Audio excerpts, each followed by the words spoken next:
Muhammadan abduhu wa. Alhamdulillah di malam ini Allah memberikan sehat walafiat kepada kita sehingga kita bisa istiqomah di dalam thalab ini. Mudah-mudahan Allah pun membuka hati kita untuk bisa paham dan semoga Allah memberikan karunia-Nya kepada kita untuk bisa mengamalkan. Amin ya robbal alamin. Monggo Dok, silakan Dok. Yang ini Mbak Susi Oh iya. hostnya share screen. Iya, iya.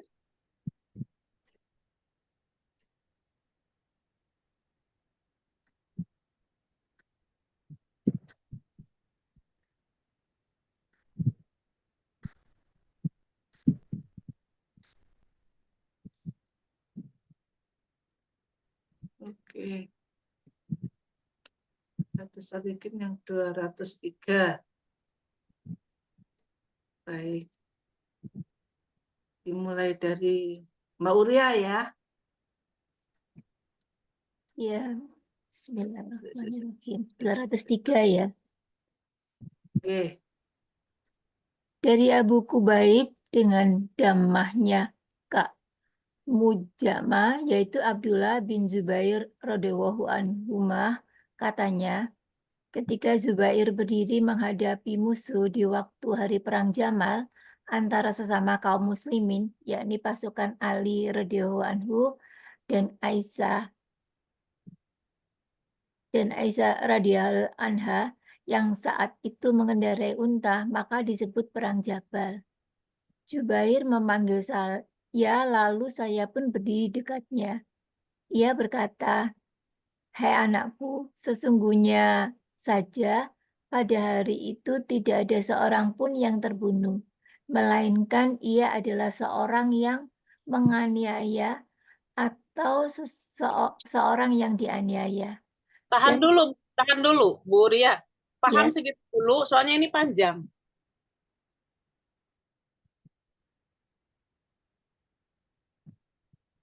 Paham kalimat itu?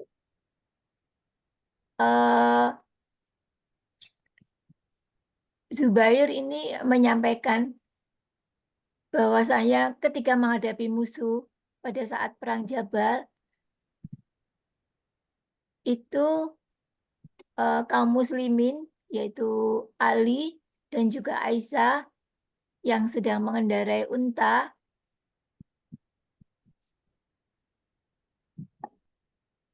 mengatakan bahwa pada saat itu tidak ada orang yang terbunuh, melainkan adalah orang yang dianiaya atau menganiaya. Iya, masalahnya gini, Perang Jamal itu adalah perang sesama muslim, sebab jadi fitnah kepada mereka. Sehingga itu istrinya Rasulullah Aisyah mengendarai unta dan Ali bin Abu Thalib mantunya Rasulullah itu pun sama mengendarai unta. Maka beliau berkata, Jubair pada perang tersebut, da'ani fakumtu ila janbihi faqolaya bunaya, wahai anakku, sesungguhnya dalam peperangan itu kalau ada orang yang terbunuh berarti dia dizolimi. Beda dengan ketika orang yang beriman menghadapi orang kafir. Maka itu bukan dizolimi, tapi memang itu adalah merupakan perlawanan dari orang-orang yang beriman untuk menepis, menghalangi serangan mereka. Tapi kalau ini sesama muslim namanya juga, maka dikatakan terzolimi atau dizolimi gitu. Monggo lanjut. Iya Ustazah, ini kok perangnya ini kan berarti antara muslim ya. Kenapa Ya. saat itu Rasulullah kok tidak sudah meninggal? Sudah meninggal. Oke. Iya. Nah, fitnah agama itu. Maka akhirnya antara Aisyah dengan mantunya Rasulullah terjadilah peperangan sesama muslim, maka di situ dikatakan namanya perang Jamal. Kalau ada Rasulullah itu tidak terjadi loh. Apa ini yang cikal bakal nanti adanya Syiah itu ya? Ya, cikal bakalnya. Jadi nanti begini, ketika orang itu setuju terhadap keluarga yang dibunuh, berarti dia itu seolah-olah pro gitu kan, maksudnya tidak suka kepada Islam. Iya. Maka kalau yang Islam dua-duanya itu kalau apa memperhatikan seperti ayahnya Jubair ini, oh itu adalah perang apa kalau ada yang terbunuh di situ illa zolimun au mazlumun, kecuali orang yang dizolimi atau menjolimi yaitu. Ya, Dok, begitu. Lanjut.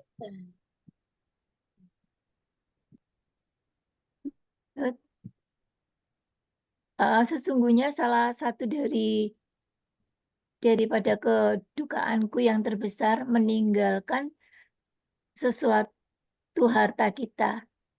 Sebentar, adalah hutangku. Adakah engkau menyangka bahwa hutangku itu akan masih dapat meninggalkan sesuatu harta kita?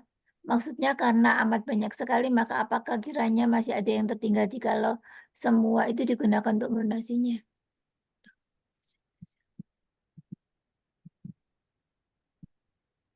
Ya.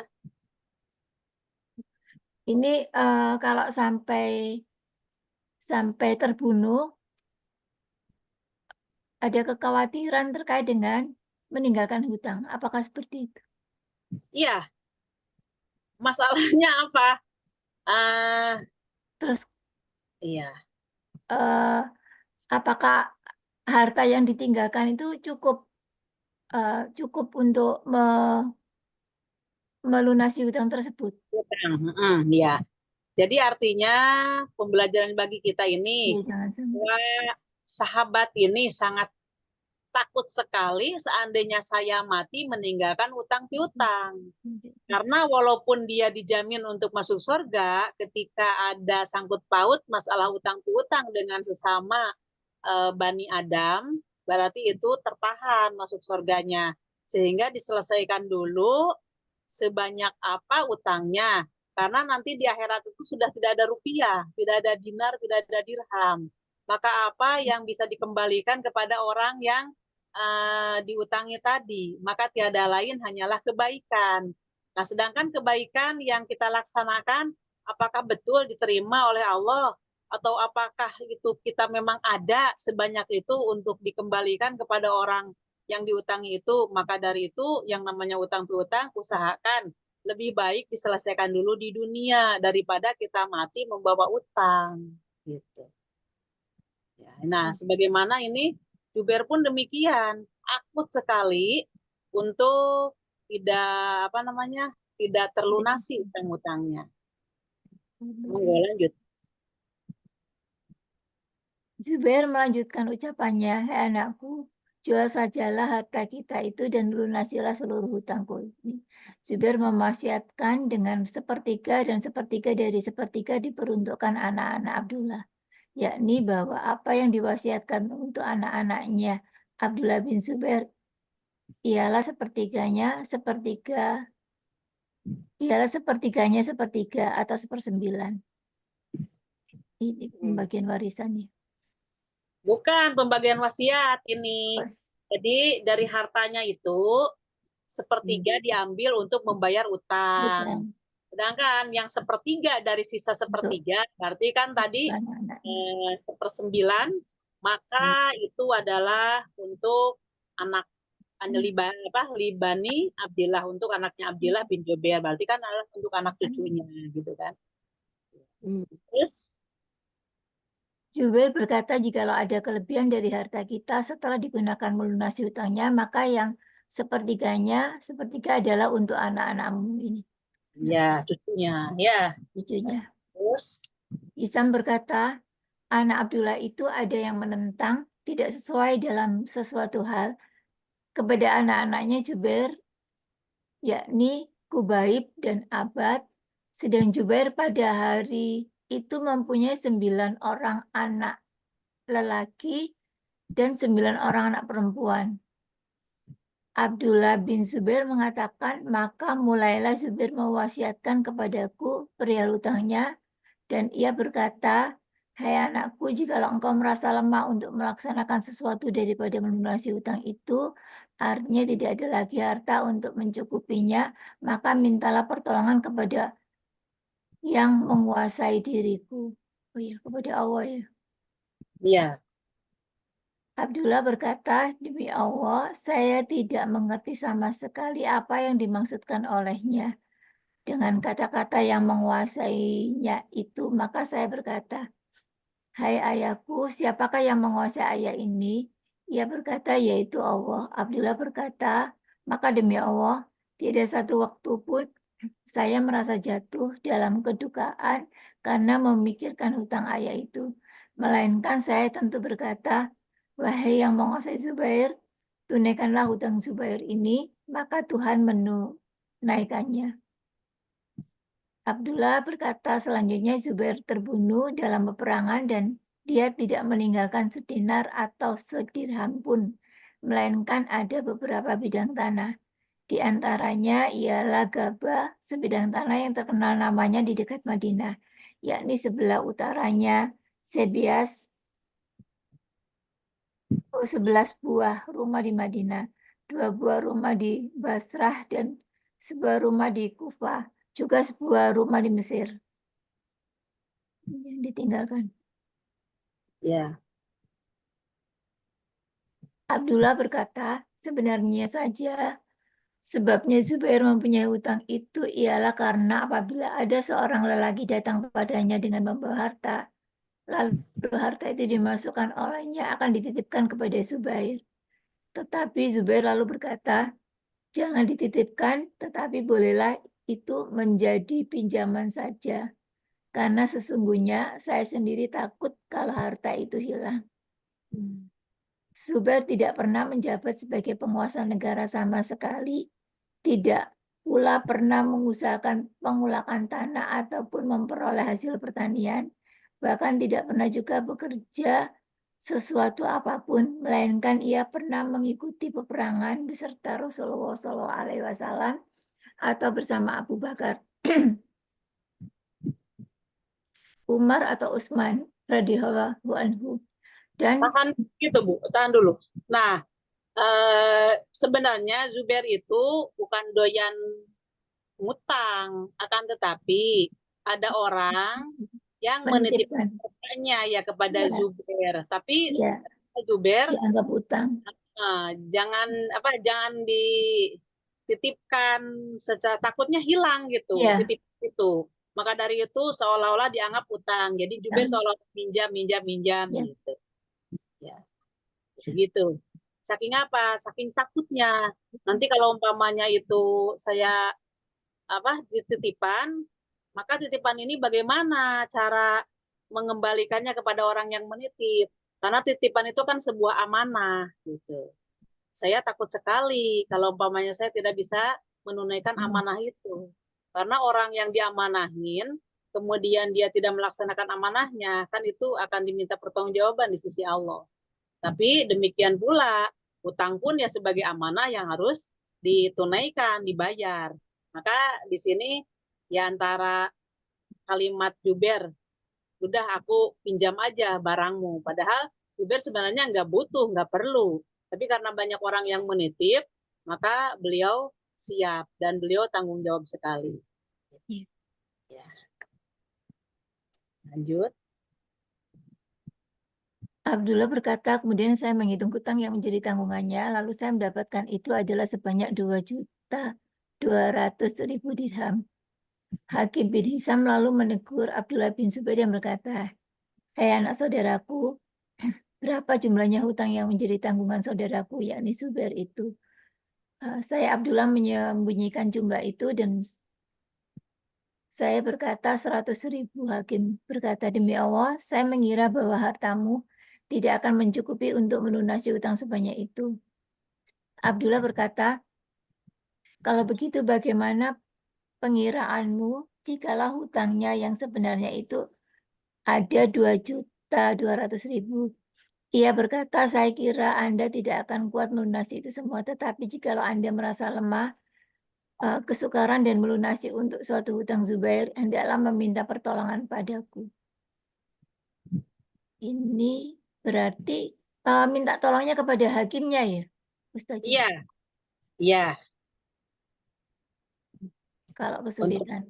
karena Jubair kan masih memiliki harta, maka Iya. harta itu nanti dijual kemudian dilunasi orang-orang yang mengutangi kepada Jubair. Ya, tanah itu kan. Mm-mm.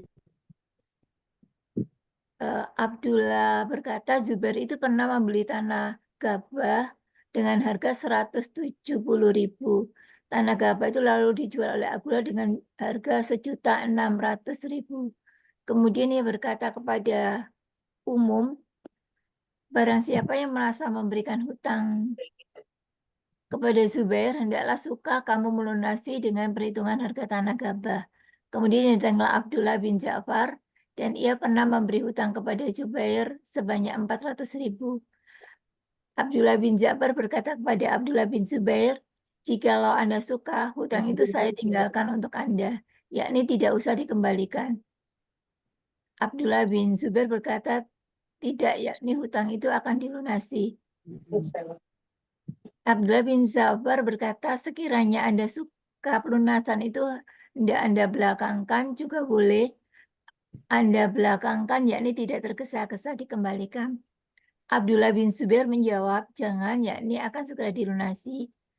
Katanya lagi, kalau begitu, potongkan sajalah sebagian dari tanah gabah itu. Abdullah bin Zubair berkata, untuk Anda ialah tanah dari batas itu sampai ke batas itu. Dengan demikian, Abdullah bin Zubair telah menjual sebagian tanah itu dan melunasi sebagai hutang ayahnya. Yakni pelunasannya dari hartanya tanah tadi.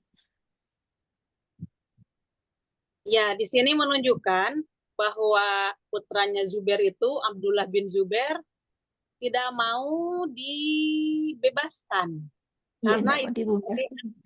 ya, kan ayahnya ngomong, jadi tolong hutang-hutangku ini dibayarkan. Lunas. Maka ketika ada salah seorang yang menghutanginya kepada Zubair, mau melepaskan, mau dibebaskan, maka putranya Zubair tidak mau, enggak.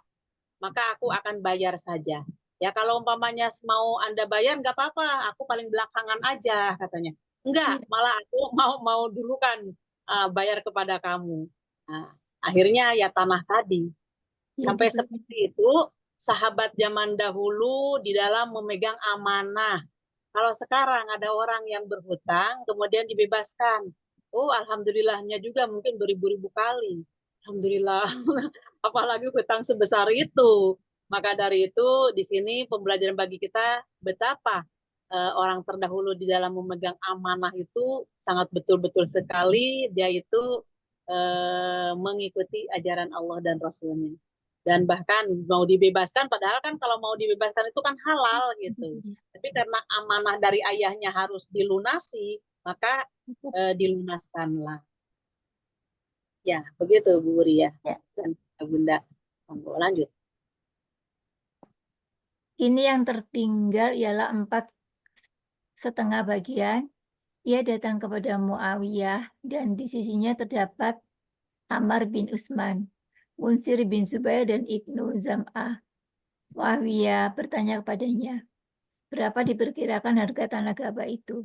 Abdullah berkata, tiap sebagian berharga 100.000. Ia berkata pula, kini tinggal berapa bagiannya? Jawabnya 4,5 bagian. Munsir bin Zubair berkata, baiklah untuk saya ambil satu bagian dengan harga 100.000. Ammar bin Utsman juga berkata, saya ambil satu bagian pula dengan harga 100.000. Ibnu Zab'ah juga berkata demikian. Selanjutnya Muawiyah berkata, berapa bagian yang tertinggal? 1,5 tadi, 3 sudah itu. Baiklah, yang 1,5 diambil dengan 150.000. Abdullah bin Zubair berkata, Abdullah bin Ja'far menjual sebagiannya kepada Muawiyah dengan harga 600.000. Terus? Iya, 4 bagian. Setelah Abdullah bin Zubair menyelesaikan pelunasan hutang ayahnya, lalu anak-anak Zubair berkata, bagikanlah bagian warisan kita masing-masing. Tetapi Abdullah bin Zubair menjawab, demi Allah, saya tidak akan membagi-bagikan itu antara engkau semua. Semua saya memberitahukan secara umum pada setiap musim, yakni selama 4 tahun, yaitu dengan ucapan, ingatlah, barang siapa yang pernah memberikan hutang kepada Zubair, hendaklah datang di tempat kita dan kita akan melunasinya. Demikianlah setiap tahunnya pada waktu musim haji itu diumumkan pemberitahuannya. Maksudnya gimana kalau ini? Nah, ketika kan utang-utangnya belum selesai semuanya, tapi anak-anaknya Jubair itu minta untuk dibagikan warisannya. Maka sebagai anaknya Jubair juga, Abdullah yang diamanatin supaya utang-utangnya bapaknya dilunasi, maka tidak akan aku bagikan. Maka setiap musim mungkin kan di situ ditanamin kurma atau anggur atau apa saja, ketika panen maka dimintalah siapa orang yang pernah dihutangi oleh Jubair, maka datanglah, ambillah setiap musimnya itu gitu. Jadi berapanya maka diambil dari situ gitu. Di sini menunjukkan amanah yang diberikan oleh ayahnya kepada anaknya. Salah satu anak yang lain malah minta bagian, tapi ini belum selesai permasalahan ayahnya, maka sangat kukuh sekali di dalam memegang amanah, yaitu Abdullah bin Jubair. Iya, di bawahnya setelah selesai 4 tahun, lalu harta warisan itu dibagi-bagikan antara anak-anak Zubair, dikurangi sepertiganya. Ini berarti sudah selesai yang tadi berdasarkan Ya, utang-utangnya sudah selesai terbayar. Iya. Nah, terus Zubair ketika wafatnya mempunyai 4 orang istri, maka setiap istri itu memperoleh 1.200.000. Jadi semua harta Zubair ada 50.200.000. iya, jadi istrinya beliau Jubair ketika hidupnya istrinya 4 dan anaknya pun banyak. Tadi sampai berapa? 9 anak laki-laki. 9 anak perempuan 9. Ya, tapi semuanya beliau mendapatkan dari harta warisan Jubair. Kalau pada waktu itu permintaan anak-anaknya itu minta dibagikan dan dibagikan, mungkin Jubair masih meninggalkan hutang piutangnya. Tapi ketika ini Abdullah bin Jubair itu amanah sekali, diselesaikan dulu utangnya, maka setelah selesai baru dibagikan hartanya itu. Alhamdulillah istrinya pun malah mendapatkan yang 4 itu. Jelas ya Bu, insya Allah ya. Monggo, Dokter Dia bagaimana? Baik, sudah paham. Ya. Bab baru nih. Bab baru. Iya. Monggo Mbak Susi. Ya, bab 26 ya. Keharamannya menganiaya dan perintah mengembalikan apa-apa yang dari hasil penganiayaan. Allah Ta'ala berfirman, orang-orang yang zalim itu tidak mempunyai sahabat setia dan penolong yang dipatuhi. Ghafir ayat 18. Allah Ta'ala berfirman pula, orang-orang yang menganiaya itu tidak mempunyai penolong. Adapun hadis-hadisnya Al-Hajj 71 ya. Adapun hadis-hadisnya maka di antaranya ialah hadisnya Abu Dzar radhiyallahu anhu yang sudah disebutkan di muka dalam akhir bab mujahadah atau perjuangan. Hadis nomor 2, nomor 111 ya. Jadi ini di surat Ghafir ya Ustazah itu. Oh, ada itu surat Ghafir itu surat mukmin. Oh. Iya. Ghafir itu namanya ada 2 nama, 1 surat. Ghafir. Orang-orang yang zalim itu tidak mempunyai sahabat setia. Maksudnya ini sahabat setia yang dimaksud adalah manusia gitukah Ustazah? Iya. Tiada bagi orang yang zalim itu sahabat karib atau pembela yang dapat diikuti. Masalahnya yang zolim itu aulia satu sama lain.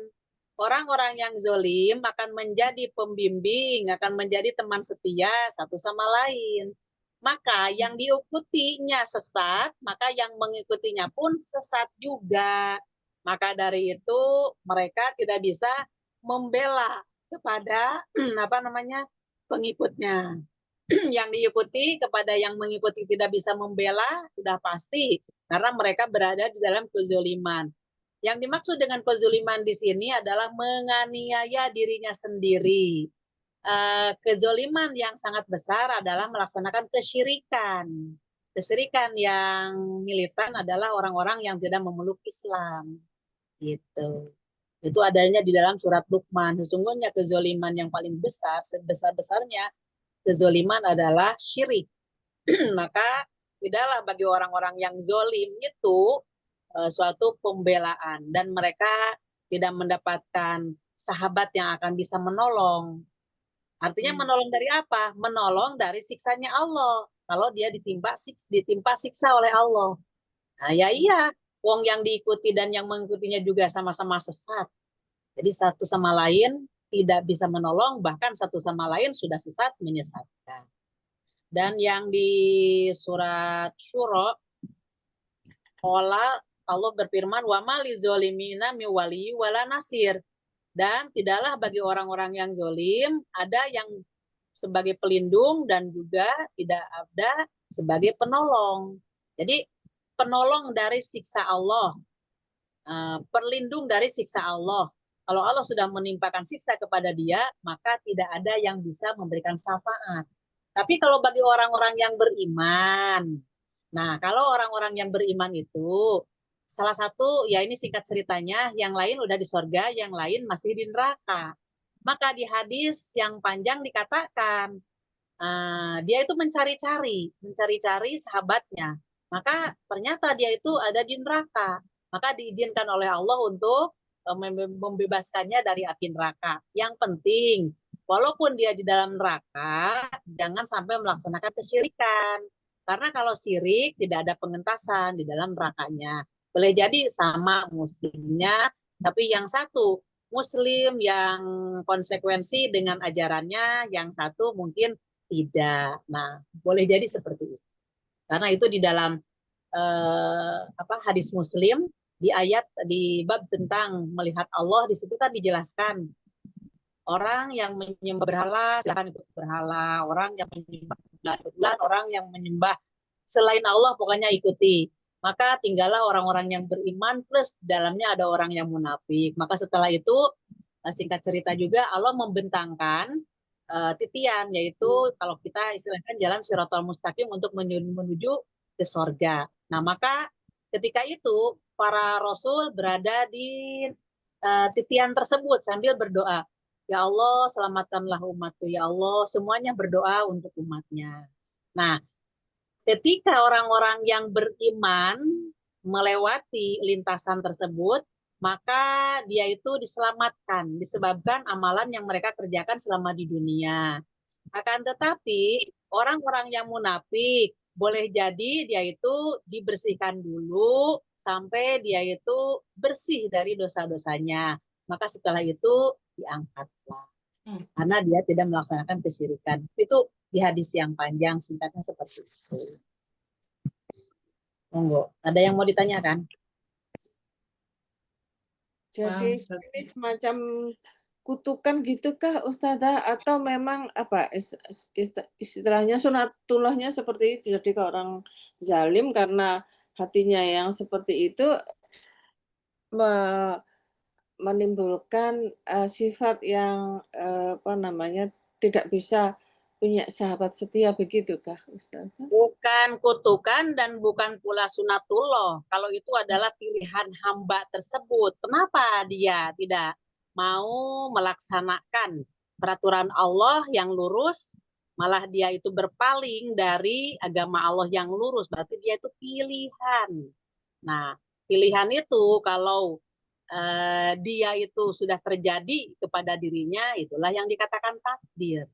Tapi sebelumnya takdir menimpa dia, kan Allah menyampaikan dulu keterangan-keterangannya supaya mereka itu betul-betul menggunakan akalnya untuk bisa memilih. Ternyata yang mereka pilih itu adalah jalan yang bengkok, maka akibatnya itu adalah sebagai hukuman dari Allah. Dan memang hukum Allah itu berjalan kepada semua manusia. Kalau dia beriman dapat surga, kalau dia tidak beriman mendapat neraka. Itu Bu Susi. Iya, iya. Terima kasih. Monggo. Baik, Ustazah. Lanjut ya. Ya, lanjut. Hadis nomor 204. Sinta bisa? Sinta monitor? Oke, 204. Oke. Jabir radhiyallahu anhu bahwasanya Rasulullah Shallallahu alaihi wasallam bersabda, takutlah engkau, kecil banget ya. Semua, hindarkanlah dirimu semua akan perbuatan menganiaya, sebab menganiaya itu akan merupakan berbagai kegelapan pada hari kiamat. Juga takutlah, hindarkanlah dirimu semua akan sifat kikir, sebab kikir itu menyebabkan rusak binasanya umat yang sebelummu semua. Itulah yang menyebabkan mereka sampai suka mengalirkan darah sesamanya dan pula menyebabkan mereka menghalalkan apa-apa yang diharamkan pada diri mereka. Riwayat Muslim. Ya. So, kalimat per kalimat, Dok. Dikomentari mohon. Kita disuruh menghindari menganiaya makhluk, terus bersifat kikir, dilarang kikir dan dilarang menganiaya.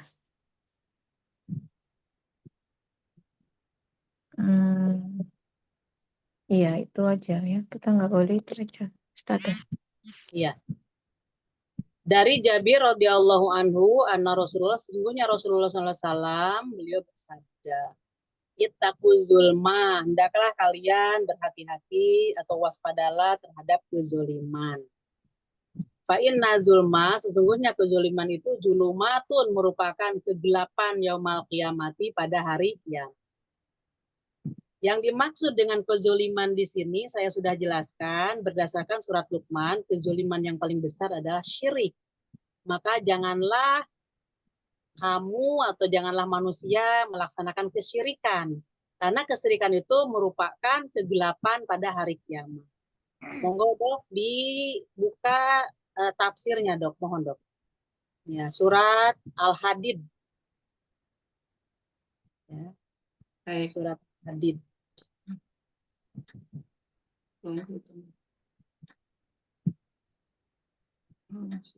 Al-Hadid.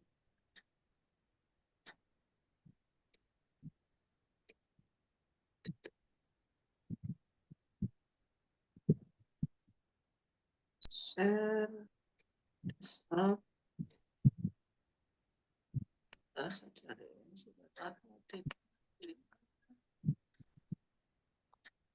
Al-Hadid. Surat ke-57 ya.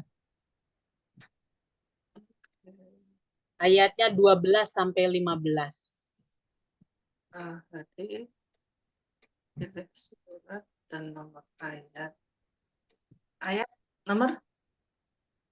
Ayatnya 12 sampai 15. Oh, ini enggak usah deh. Enggak usah pakai ini. Surat aja deh. Al-Hadid. Nah, 12 sampai 15. Monggo dibaca nomor 12 dulu. Sin, lanjut Sin. Baca Sinta, lanjut. Pada hari engkau akan melihat orang-orang yang beriman, laki-laki dan perempuan, betapa cahaya mereka bersinar di depan dan di samping kanan mereka. Dikatakan kepada mereka, pada hari ini ada berita gembira untukmu, yaitu surga-surga yang mengalir di bawahnya. Sungai-sungai mereka kekal di dalamnya, dan demikian itulah kemenangan yang agung. Ya, tahan segitu dulu. Paham?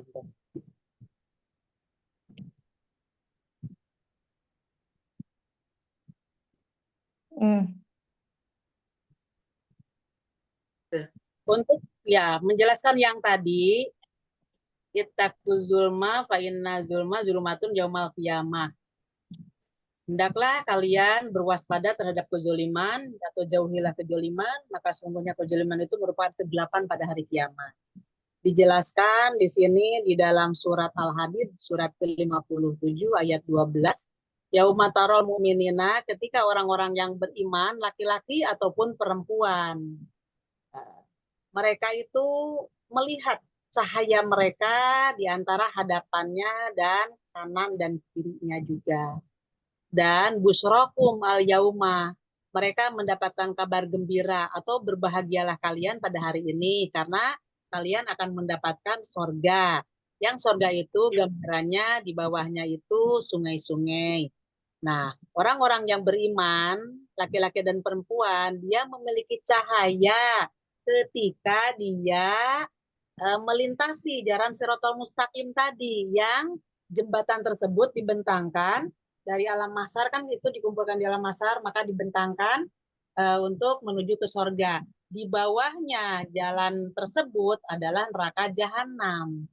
Maka di situ terjadilah kegelapan yang betul-betul gelap gulita, yang seseorang itu dia akan bisa melintas untuk masuk surga didampingi oleh cahaya masing-masing. Maka cahaya itu adalah hasil daripada amal soleh selama waktu dia berada di dunia. Disebabkan mereka ketaatan waktu di dunia, taat di dalam menjalankan aturan Allah sampai diwafatkan. Dan dia pun sabar di dalam menghadapi segala ujian-ujian yang diberikan oleh Allah selama di dunia. Maka orang tersebut karena kesabarannya melaksanakan ketaatan kepada Allah, maka itu akan berubah menjadi cahaya ketika dia melintasi jalan Shiratal Mustaqim untuk menuju surga. Itu dok. Ya. Nah, ada pertanyaan kah? Uban itu juga fungsinya cahaya. Sudah. Ya, iya dok. Apa? Uban, rambut putih itu loh. Itu. Nah, iya. Uban itu termasuk nanti akan menjadi cahaya penerang bagi dia di hari kiamat. Maka itu di dalam hadis. Maka kalau ada uban jangan dicopotin, jangan dicabutin. Gitu. Ya. Saya ini belum ada ubannya, Sada. Saya ini belum ada ubannya lah. Kalau belum ada ubannya terus pas meninggal belum ada uban gitu, enggak punya cahaya gitu apa? Oh bukan dalam arti itu. Cuman salah satunya di antaranya rambut ubanan itu. Itu salah satunya. Hanya sebagian kecil. Tapi cahaya dari amal bisa ya? Akan kesirikan. Jangan khawatir dok. Ubanku wis ate Dedi, engko tak kei.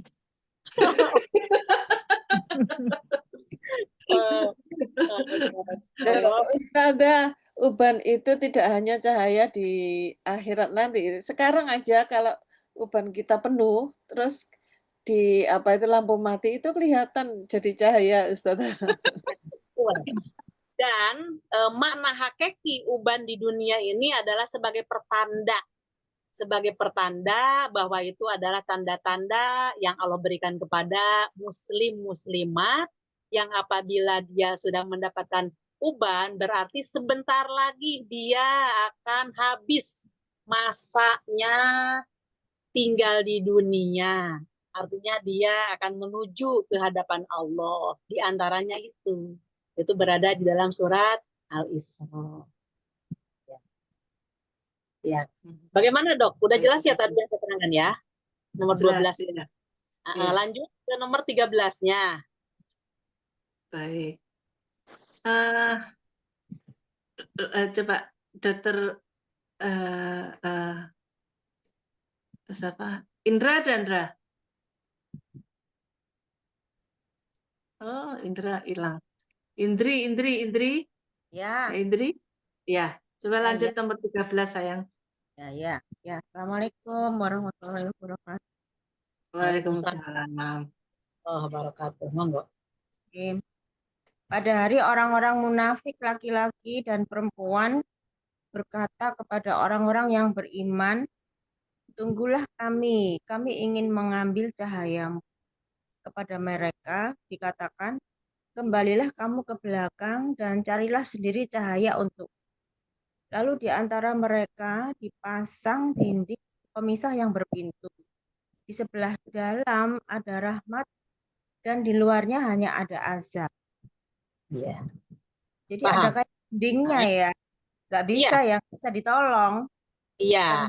Nah, Ya, ada. itulah orang-orang yang tidak mendapatkan cahaya di hari kiamat nanti. Bagaimana cara kita mendapatkan cahaya di hari kiamat? Dengan adanya kita melaksanakan ketaatan selama di dunia ini. Maka ketaatan-ketaatan atau amalan-amalan soleh yang kita lakukan di dunia ini nanti akan berubah wujud menjadi cahaya bagi kita untuk menuntun kita masuk surga. Nah, pada hari itu orang-orang munafik, laki-laki dan perempuan, kepada orang-orang yang beriman itu minta tolong. Tunggulah kami akan nunut terhadap cahaya yang kalian miliki. Maka dikatakan kepada orang munafik tadi, kembalilah kamu ke belakang, katanya. Cari sendiri cahayanya. Faduriba bainahum, maka dijadikan oleh Allah di situ dinding. Artinya apa? Si orang munafik itu ditafsir Ibnu Katsir dikatakan, ketika orang yang beriman itu berjalan dengan cahayanya, si orang munafik diizinkan untuk nunut terhadap cahayanya. Tapi di tengah-tengah ya memang qadarullah tidak seterusnya diberi kesempatan untuk nunut kepada orang yang beriman dari cahaya tersebut. Akhirnya orang yang beriman itu masuk surga, maka dia itu sudah tidak bisa lagi mengikuti kepada orang-orang yang beriman dalam nunut cahaya tadi. Maka itulah yang dikatakan dinding bagi dia. Maka akhirnya dia ya ujung-ujungnya masuk ke dalam neraka. Oh ya, Ini ya, Dok. ya. Ini kejadiannya pas nyebrang Siratal Mustaqim itu ya? Yang nyebrang Siratal Mustaqim. Nah, saya udah nge-share ke jenengan. Yang tapi terus ada kait dari bawah itu, iya? Ya. Yang ada kait, iya? Yang kait seperti pancing, tapi besarnya tidak terhingga gitu kan? Iya, itu.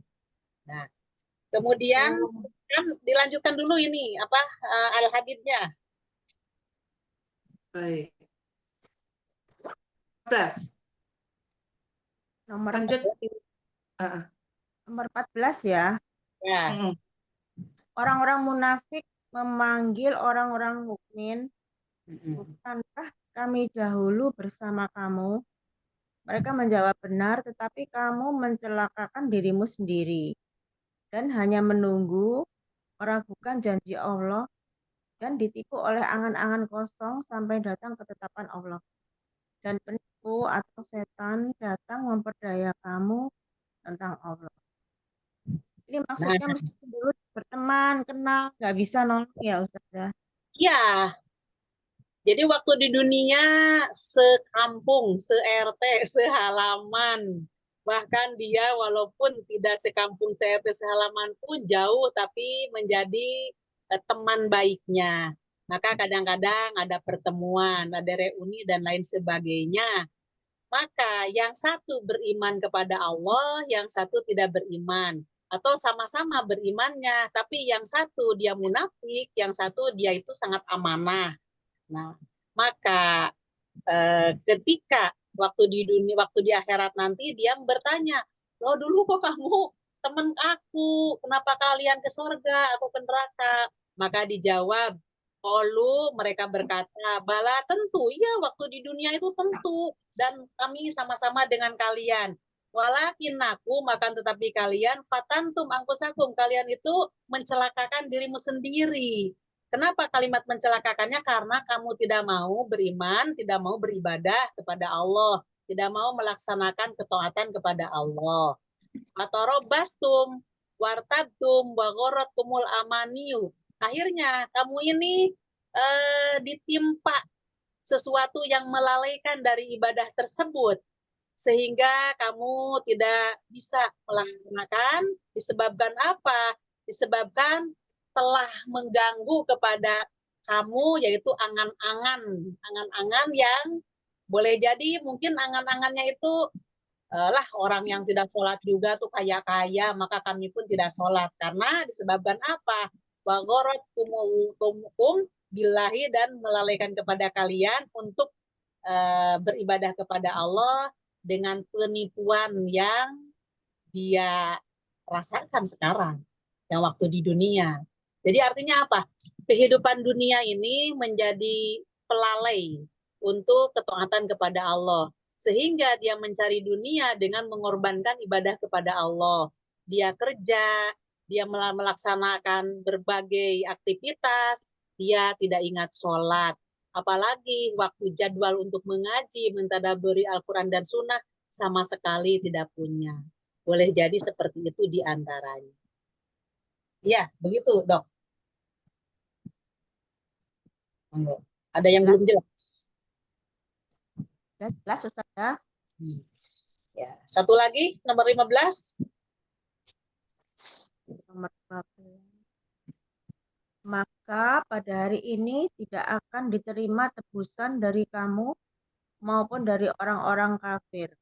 Tempat kamu di neraka, itulah tempat berlindung. Dan itulah seburuk-buruk tempat kembali. Jadi Ya. kekal di neraka ya, Ustazah? Iya. Pada hari ini, yaitu pada hari dibangkitkan manusia setelah mati, dikumpulkan di alam mahsyar, dan titian ataupun jalan Shirathul Mustaqim sudah dibentangkan untuk menuju sorga. Maka karena manusia yang tadi itu melalaikan ibadah kepada Allah disebabkan dia untuk mengumpul-ngumpul masalah duniawi.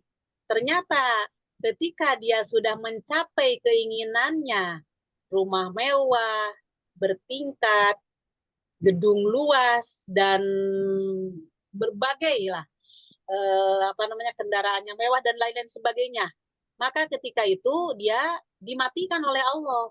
Maka ketika dimatikan, walaupun dia umpamanya yang dia miliki waktu di dunia akan dijadikan penebus untuk siksanya dia, untuk minta selamat kepada Allah, maka la yuhadzu minkum fidyatun, kata Allah, tidak akan bisa ditebus apa yang kalian kumpulkan.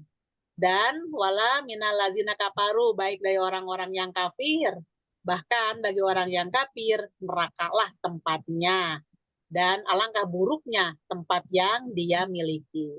Waktu di dunia dia sangat bangga sekali dengan kehidupan dunia yang mewah. Tapi begitu di akhirat, kemewahan itu tidak bisa menolong bagi dirinya sendiri. Begitu, Dok. Bagaimana, Bunda-bunda? Detail ya, sampai dialog-dialognya itu ada ya. Betul.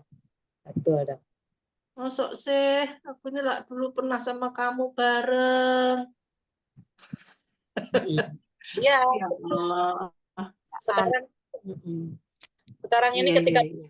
minta ditraktir rame-rame bergurau gitu kan, senang sekali. Tapi di situ nanti di hari kebangkitan, dan itulah finishnya kehidupan manusia. Dan di situ tidak ada kematian. Kekal di dalam siksa, kekal di dalam nikmat. Nah, gitu.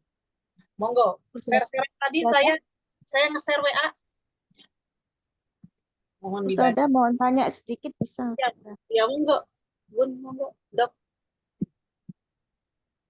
Kalau yang ini Ustazah, apa namanya? Ada ustadz yang punya pondok pesantren santri sampai ribuan, itu dia bisa ngangkat semua santrinya itu ya Ustazah? Oh, belum tentu. Mohon maaf. Rasulullah SAW juga bersabda di dalam hadis Muslim jelas sekali.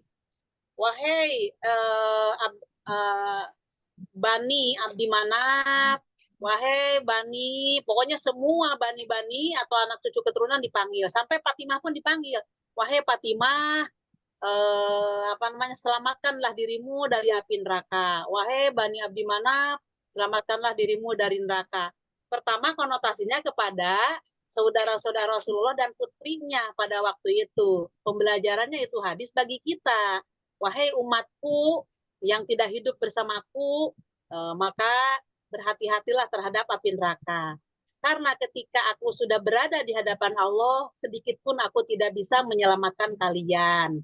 Maka seandainya ada yang kau inginkan dariku, mintalah sekarang selagi aku hidup.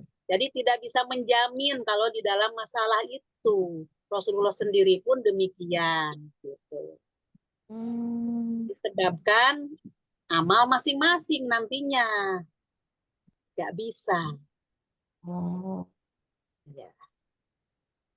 lain ya Ustaz. Sebentar, Ustazah. Itu Tadi ada kan di yang ditanya, bukan. Yang ditanyakan Indri itu kan kalau yang punya pondok pesantren untuk santri-santrinya. Artinya misalnya untuk santri-santrinya yang sesama muslim itu ya belum tentu juga ya. Ya belum tentu dong, tergantung amalan masing-masing. Tergantung amalan masing-masing, tapi nantinya kan secara garis besarnya begini. Ketika yang terlibat di dalam mewujudkan ketakwaan si para santrinya, semua akan mendapatkan kebaikan dari itu. Maka ketika santrinya taat, takwa, maka amalan ketakwaannya itu kan disebabkan oleh para pengajar gitu kan, para pembimbing, para pembina. Maka itu semua yang terlibat untuk menjadikan si santrinya takwa akan mendapatkan pahala gitu. Tapi kalau untuk menjamin bisa selamat dari siksanya Allah, pembimbingnya juga wallahu alam belum tentu. Nanti kembalinya ke dalam amalan masing-masing gitu. Kalau yang Paham ya? mencari tadi itu Ustazah kan sudah di surga mencari keluarganya yang sesama muslim yang juga beriman itu misalnya ditunggu dulu ya itu ya di neraka dulu gitu ya. Itu Mungkin yang amalannya juga kurang banyak. izin Allah. Jadi nanti gini, di dalam hadis, dalam bab syafaat, di dalam hadis Muslim dikatakan begini. Sahabat bertanya, wahai Rasulullah, siapa orang yang paling berhak untuk mendapatkan syafaat dari Anda pada hari kiamat? Maka Rasulullah SAW bersabda, orang yang mengucapkan la ilaha illallah dan dia betul-betul konsekuensi dengan makna dari la ilaha illallah tersebut. Artinya apa? Makna daripada la ilaha illallah itu kan artinya menafikan atau meniadakan Tuhan selain Allah. Jadi betul-betul dia itu tidak melaksanakan kesyirikan, dan betul-betul dia ketika dia tidak melaksanakan kesyirikan, dia itu betul-betul juga melaksanakan perintah Allah dan menjauhi larangannya. Maka orang itulah yang paling utama mendapatkan syafaat dariku, kata Rasulullah. Maka dari itu ketika orang yang ada di dunia ini dia tidak melaksanakan kesyirikan dan dia itu betul-betul sabar dalam melaksanakan ketaatan sampai dia diwafatkan, maka orang itulah yang akan mendapatkan. Nah, kita dalam hal itu fastabiqul khairat, dengan adanya sabda Rasulullah seperti itu, maka hendaklah kita berlomba-lomba untuk menuju kepada kebaikan. Dengan cara apa? Dengan cara melaksanakan perintah Allah, tetap kembalinya takwa, melaksanakan perintah Allah dan menjauhi larangannya. Yang jadi pertanyaan, kita akan tahu dari mana perintah Allah dan larangannya Allah kalau kita tidak mempelajari kitabullah Al-Quran. Sedangkan kitabullah Al-Quran itu bahasanya bahasa Arab. Kalau kita tidak mentadaburinya, nggak akan kita paham. Begitu pula kita taat kepada Rasulullah. Bagaimana caranya? Yaitu dengan cara kita mempelajari kitab-kitab yang sekarang sudah tertulis. Sebagaimana Riyadhus Shalihin yang kita pelajari ini, gitu kan? Maka itu adalah bagian daripada perintah dan larangan Rasulullah yang sudah pasti itu semuanya sangat sesuai dengan Al-Quran. Karena apa yang beliau ucapkan tiada lain itu merupakan adalah wahyu semata-mata dari Allah. Begitu, Dok. Bagaimana, Dr. Indri? Iya. Ya, Ustazah. Jelasin. Yang penting bertakwa, jangan munafik, jangan syirik gitu ya, Ustazah. Untuk menolong diri sendiri gitu ya, terutamanya. Monggo, Dokter Dia bagaimana? Baik, Ustazah. Ini share-sharannya, Ustazah. Iya, monggo. Share dulu kemudian dibacakan. Iya. Baca aja ya. Ya, Ibnu ya jenengan baca nggak apa-apa, Dok. mengatakan telah menceritakan. Hah? Ya, jenengan yang baca. Iya. Ibnu Abu Hatim mengatakan telah menceritakan kepada kami ayahku, telah menceritakan kepada kami Abdah Ibnu Sulaiman. Bawahnya ya. Iya. Sulaiman yang mengatakan bahwa kami keluar menuju tempat jenazah di pintu gerbang kota Damasik. Damasik ini Damaskus ya. Damaskus ya. Di antara kami terdapat Abu Umamah Al-Bahili. Setelah jenazah disolatkan, lalu mereka bergegas mengebumikannya. Abu Umamah berkata, "Hai manusia, sesungguhnya kamu di pagi hari dan petang hari berada di suatu tempat yang di dalamnya kamu berbagi amal kebaikan dan keburukan. Ya. Dan sudah dekat masanya bagi kalian akan pergi meninggalkannya menuju ke tempat lain, yaitu alam kubur ini, seraya berisyarat ke arah kubur, yaitu rumah kesendirian, rumah kegelapan, dan rumah ulat, serta rumah kesempitan, terkecuali apa yang diluaskan oleh Allah." Jadi yang di dalam kubur itu tidak merasa sempit, tapi merasa luas ya, dan tidak merasa gelap, tapi merasa terang ya. Ya, betul. Karena amalannya ya. Dan tidak sendiri karena ada yang nemanin Al-Quran yang dibacanya. Ya, berubah nanti berwujud manusia. Iya, jadi orang ganteng. Ya, Kemudian kamu akan berpindah lagi darinya menuju ke tempat-tempat hari kiamat.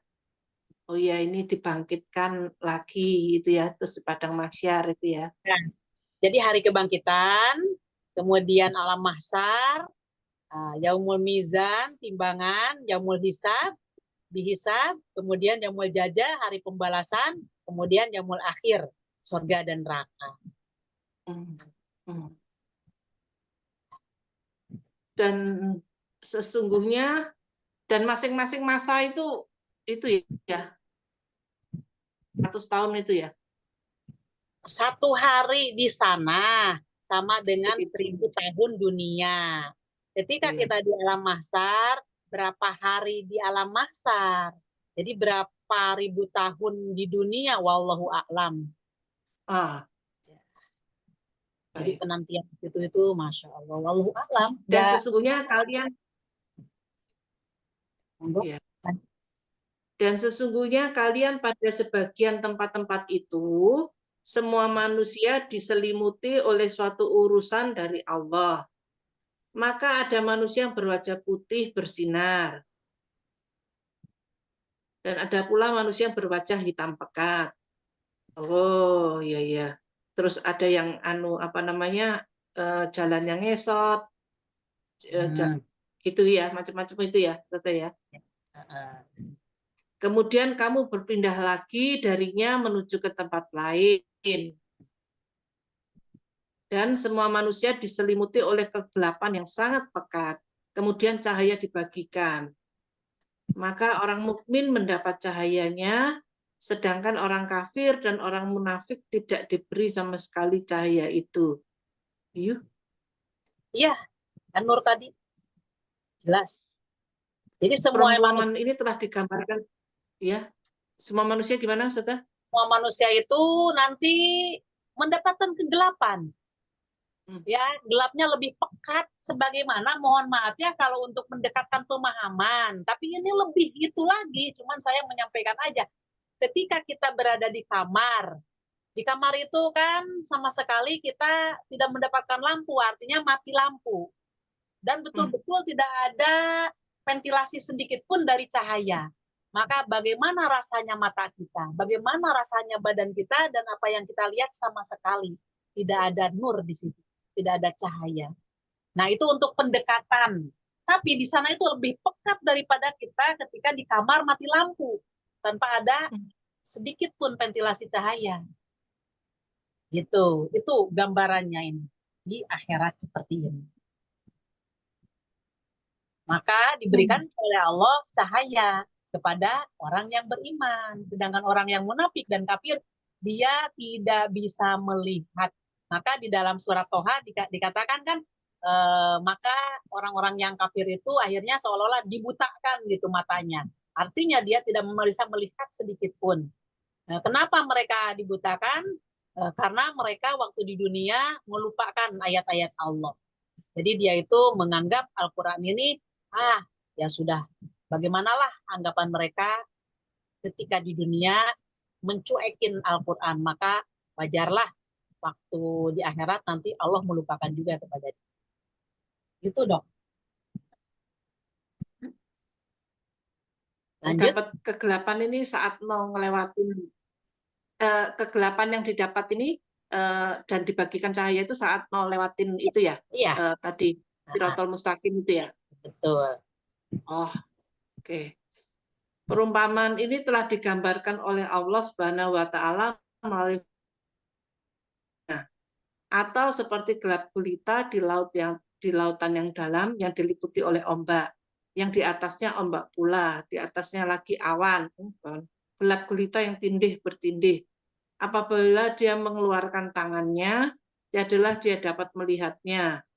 Dan barang siapa di cahaya atau petunjuk Allah, adalah dia mempunyai cahaya sedikit pun. An-Nur 40. Maka orang kafir dan orang munafik tidak dapat penerangan dari cahaya orang mukmin, sebagaimana orang tunanetra tidak dapat penerangan dari penglihatan orang yang dan saat itu orang-orang munafik laki-laki dan perempuan mengatakan kepada orang-orang beriman, tunggulah kami supaya kami dapat mengambil sebagian dari cahayamu. Dikatakan kepada mereka, kembalilah kamu ke belakang dan carilah sendiri cahaya untukmu. Ini yang ngomong apa malaikat atau siapa? Balik orang beriman, kembalilah orang ke belakang. Oh, tadi minta ditunggu si orang munafik itu sama orang kafir. Tunggu kami kepada orang yang beriman. Dijawab oleh yang beriman, kamu pergi ke belakang. Diusir oleh orang yang beriman. Terus kan kata orang munafik, kamu waktu di dunia kan dengan aku bareng-bareng, kok kenapa sekarang ini kamu nggak mau menolong aku, nggak mau nungguin aku, gitu kan? Singkat ceritanya. Oke. Ini adalah tipuan dari Allah yang dia gunakan untuk memperdaya orang-orang munafik. Karena Allah Subhanahu wa Ta'ala berfirman, mereka orang-orang munafik itu menipu Allah dan Allah akan membalas tipuan mereka. Oke, Anissa 142. Maka orang-orang munafik itu kembali ke tempat pembagian cahaya. Tetapi mereka tidak menjumpai sesuatu pun. Mereka kembali kepada orang-orang mukmin. Tetapi di antara mereka telah ada dinding penghalang yang mempunyai pintu. Oh, di sebelah dalamnya ada rahmat. Iya. Jadi ketika si orang yang munafik dan orang kafir itu pertamanya diizinkan oleh Allah nunut gitu kan kepada cahayanya. Tapi kok lama-lama gelap lagi gitu. Nah, maka disitulah Allah menipu mereka karena waktu di dunia dia menipu Allah seolah-olah dia beriman, tapi ternyata dia aslinya tidak beriman. Maka rasakanlah sekarang balasan dari Allah. Mudah-mudahan kita dilindungi Allah. Dunia kita bisa mendapatkan taufik dari Allah untuk bisa mengamalkan. Bagaimana dok? Setelah baca ini, siapa yang belum paham? Mati lampu aja medeni. Lagi ini, dan ini tidak ada solusi. Kalau mati lampu mungkin kita masih bisa banyak alternatif di dunia ini dan bisa menunggu lampu nyala lagi. Kalau akhirat itu penyesalan selama-lama. Ya, begitu Dok? Iya, Jelas ya. iya. Terus ngelewatin siratal yang ada itu. Bus. Iya, Namun sudah mendalik, ya dari situ ketika kita tambah ilmu, maka kita tambah takut kepada Allah. Paling tidak ketika kita takut kepada Allah, kita tidak akan melaksanakan. Walaupun kita tersandung sedikit demi sedikit dari maksiat, kita tetap mohon kepada Allah, ya Allah, bertobat, aku salah, ya Allah. Pasti akan seperti itu. Mudah-mudahan Allah mengampuni dosa-dosa kita. Kelalaian kita, keterlambatan. Jelas ya, Dok? Ini? iya, jelas. Ya. Saya lanjutkan kembali ke Riyadhus Shalihin tadi. Kalimat yang keduanya, watakusuha, fa inna suha ahlaka mangkana qablakum. Amalahum. Di sini, dan awaslah atau waspadalah dari kikir. Karena kikir itulah yang telah membinasakan umat-umat yang sebelum kamu. Jadi hati-hati dengan masalah kikir, artinya pelit. Ketika kita punya rezeki, maka kita tidak memperhatikan zakatnya. Kalau toh belum sampai nisab dan haul, maka tidak melaksanakan sedekah, tidak memperhatikan keluarga dari kita yang betul-betul sangat membutuhkan padahal kita lapang. Hati-hati dengan kikir, karena kikir itu adalah menghancurkan manusia sebagaimana orang-orang terdahulu. Contohnya Korun. Itu kan dia tenggelam dengan hartanya sendiri. Banyak contoh selain itu pun gitu. Termasuk si Fir'aun. Fir'aun kan dengan waktu ngejar Nabi Isa dengan berbagai kendaraannya, dengan berbagai perbekalannya gitu kan. Maka dia pun tenggelam dengan harta kekayaannya. Kemudian selanjutnya Allah angsapaku dimahum wastahallu maharimahum. Kemudian mendorong mereka hingga menumpahkan darah dan menghalalkan semua yang haram. Jadi dengan kikir tersebut, boleh jadi itu akan terjadi pencurian. Karena orang lain tidak kebagian dan merasa iri terhadap orang yang kaya tadi. Maka bagaimana supaya harta orang kaya itu berpindah tangan kepada dia sendiri, kepada yang iri tadi. Karena kenapa? Ya pelit. Tidak punya tidak memikirkan orang yang kekurangan, akhirnya ingin mengambil harta orang yang kaya dengan cara membunuh, dengan cara yang haram, yaitu merebut yang tadinya dia bukan miliknya dan memang itu haram kalau diambil secara paksa, tapi itu terjadi disebabkan apa? Disebabkan kikir. Jelas, Dok? Jelas, Ustaz. Oke, kalau sudah jelas, monggo lanjut hadis keduanya. 205 ya. Kembali ke Mbak Uria. Jadi Abu Hurairah radhiyallahu anhu bahwasanya Rasulullah SAW bersabda, niscayalah engkau itu akan menunaikan, memberikan hak-hak itu kepada ahlinya, pemiliknya pada hari kiamat, sehingga dibimbinglah kambing yang tak bertanduk dari kambing yang bertanduk, yakni kambing tak bertanduk itu akan memberikan balasan menyakiti kepada kambing yang bertanduk sesuai dengan perbuatan yang bertanduk itu ketika di dunia. Paham.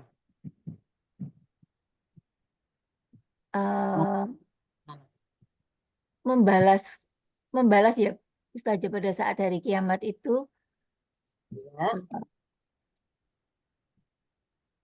membalas perilaku yang ada di dunia. Apakah seperti itu? Dibalasnya ketika orang itu zolim kepada sesama, pada saat di dunia. kezaliman itu belum terbalas waktu di dunia, maka Allah lah yang akan membalas kepada orang yang dizolimi tadi. Karena Allah itu ahkamul hakimin. Allah itu adalah yang paling adil di dalam melaksanakan keadilan. Sehingga Rasulullah SAW bersabda, sesungguhnya pasti semua hak akan dikembalikan kepada pemiliknya, kepada yang berhak pada hari kiamat. Sehingga kambing yang tidak bertanduk diberi hak kesempatan membalas pada kambing yang tidak memiliki tanduk waktu di dunia. Ketika kambing itu punya tanduk di dunia, kemudian dia itu menanduk kepada yang tidak bertanduk, yang tidak bertanduk kan nggak bisa membalas, wong nggak punya tanduk. Akhirnya dia itu boleh jadi mungkin mati, ataupun walaupun tidak mati pun kan terasa sakitnya gitu, karena dizolimi oleh yang bertanduk. Maka di situ saking Allah itu ahkamul hakimin, hakim yang paling adil, dibangkitkanlah nanti si kambing tersebut hanya untuk apa? Hanya untuk membalas waktu di dunia dia ditanduk oleh yang memiliki tanduk. Maka Allah memberikan tanduk kepada kambing yang tidak bertanduk. Maka kambing yang tidak bertanduk tadi sekarang memiliki tanduk. Tanduknya itu akhirnya dia itu menanduk kepada yang dulu waktu di dunia itu kambing itu menanduk dia. Maka setelah itu terbalas, maka dimatikanlah kambing tersebut. Kambing aja seperti itu, apalagi sesama manusia. Maka ketika kita memahami hadis ini, hidup ini kayaknya ringan. Walaupun kita dizolimi oleh orang, nggak perlulah kalau kita memang tidak mampu untuk membalas, serahkan kepada Allah. Pasti Allah yang akan membalasnya. Bahkan kalau kita tahu ilmunya di dalam hadis lain di Bulughul Maram, Allah tidak akan mewafatkan kepada dia yang menzolimi itu sebelum dia merasakan kezoliman yang ditimpakan kepada sesama. Tuh, ada janji Allah. Makanya ketika kita tahu ilmunya, dizolimi oleh orang ya kita sabar, umpamanya, tidak perlu membalasnya. Dan ketika kita umpamanya ada hal-hal yang menyentuh hati kita, baik secara fisik ataupun batin pun, demikian, udah tawakal kepada Allah. Pasti Allah tidak akan membiarkan kezoliman tersebut. Ya, begitu dok. Begitu Bu Ria. Bagaimana? Bunda-bunda semuanya, pahamkah?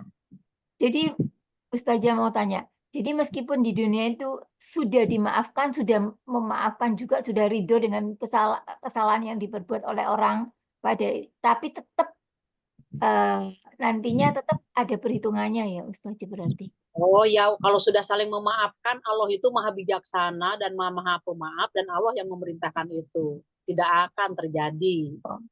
Kalau begitu berarti Allah yang zolim. Nauzubillah, bukan seperti itu maknanya gitu. Ketika kita memaafkan kepada orang yang menzolim itu, ya Allah saya maafkan. Dan orang yang zolim tadi kan minta maaf juga. Jadi artinya saling maaf memaafkan. Halal bihalal itu maknanya. Jadi saling memaafkan satu sama lain sehingga dia tidak dibalas di hadapan Allah karena sudah saling merelakan, meridhokan. Yang satu memaafkan, yang satu minta maaf. Gitu. Walaupun bagaimana secara manusiawi ada dendam-dendam, ya tahan aja lah dendam, jangan sampai dia itu meluap gitu. Karena kan sudah saling memaafkan, tahan-tahan, ada bekasnya sakit hati. Ya jangan terungkap aja. Allah tidak akan memperhatikan hati orang seperti, artinya tidak akan tertulis gitu kalau hanya dalam hati saja. Insya Allah lama-lama akan baik-baik saja. Begitu Bu Ria. Oke. Dokter Ria bagaimana? Ustazah, ini binatang antar binatang.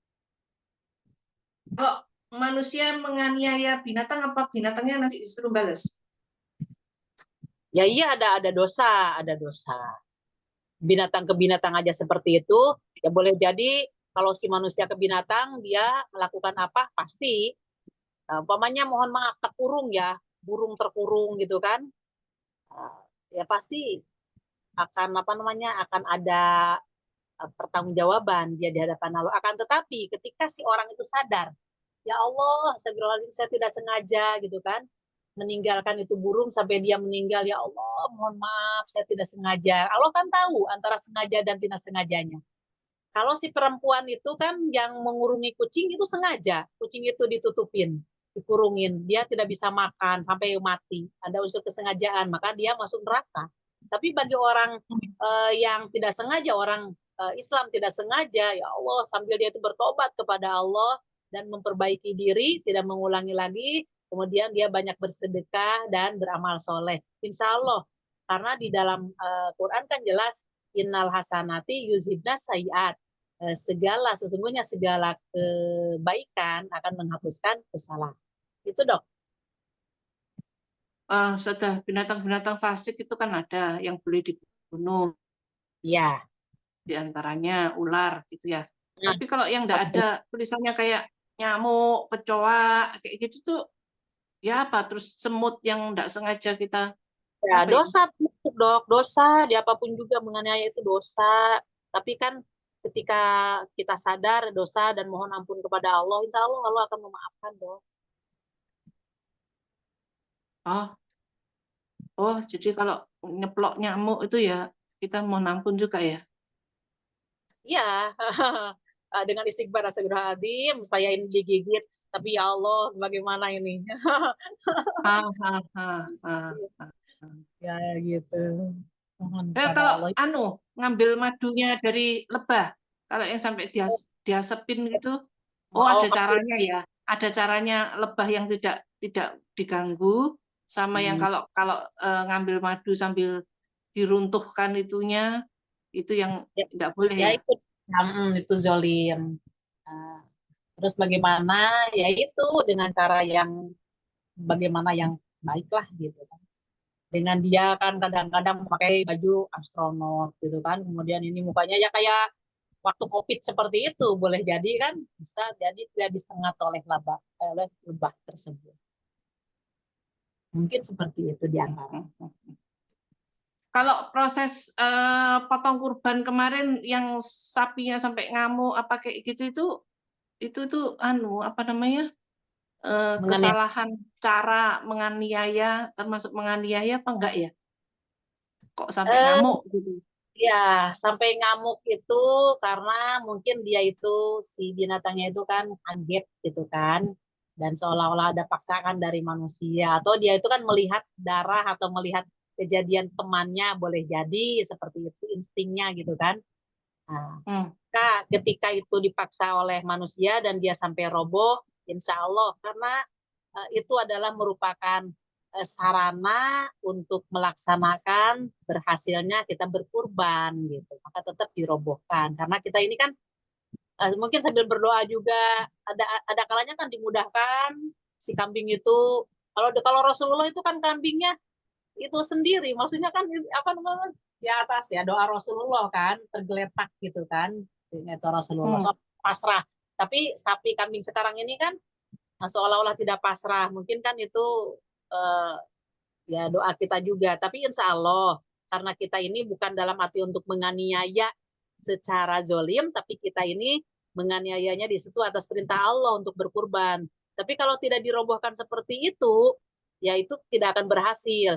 Tapi yang sampai mohon maaf ya, ada seperti apa itu alat yang si kambing itu, si binatang kurban itu sampai dia itu seolah-olah pingsan, kemudian dia itu sampai terjatuh dan kepalanya itu sampai apa namanya katanya muter-muter gitu kesakitan. Kalau itu saya beranggapan dia menganiaya.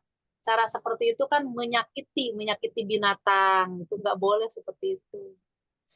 Dengan alat sekarang.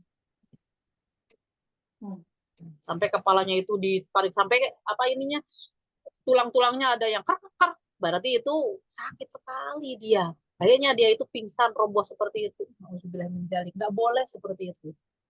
Lebih baik ya dirobohkan oleh manusia itu ya dengan alat itu, nggak sampai menyakiti binatang. Itu dok. Baik, sudah. Iya, sekecil apapun, sebiji zahwah pun akan ada balasannya ya. Iya. Semoga kita termasuk orang yang tambah takut sama Allah, karena ketika kita takut sama Allah, berarti kita akan selalu taat kepada Allah dan akan menjauhi larangan-larangan Allah. Sampai sini ya, Dok ya. Nggih, Ustazah. Alhamdulillah, mudah-mudahan apa yang kita bahas dijadikan oleh Allah sebagai penambah untuk keimanan dan ketakwaan kita, dan mudah-mudahan kita mendapatkan ampunan dan rahmat. Amin ya rabbal alamin. Subhanakallahumma wa bihamdika asyhadu an la ilaha illa anta astaghfiruka wa atubu ilaik. Rabbana atina fid dunya hasanah wa fil akhirati hasanah wa qina adzabannar. Wassalamualaikum warahmatullahi wabarakatuh. Mohon pamit kepada semuanya. Iya, terima kasih, Ustazah. Terima kasih. Sama-sama. Mohon maaf lahir batin. Teman-teman, Mbak Susi, mau langsung ditutup.